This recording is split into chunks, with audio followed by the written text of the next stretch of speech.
Hello guys, welcome back to my channel. তো আমরা বের হয়ে পড়লাম পশু টু ফিল্ম দেখার জন্য। আর বলতে বলতে আমরা হলের সামনে এসে পড়লাম। তোমরা দেখতেই পাচ্ছ অনেক বড় পোস্টার লাগানো আছে।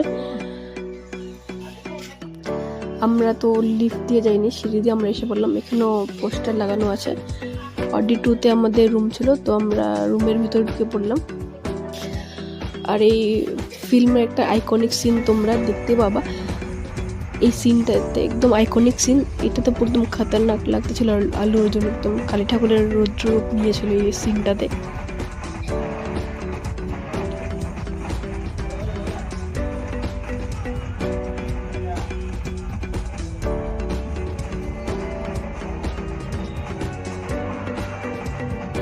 ফিল্মটা কেমন হয়েছে তোমরা আমাকে কমেন্টস করে জানিও, আর আমার ভিডিওটা কেমন লেগেছে তোমরা কমেন্টস করে জানিয়ে দিও, লাইক করে দিও, আর চ্যানেলটাকে সাবস্ক্রাইব করে রেখে দিও। তো আজকের জন্য এতটুকুই, টাটা।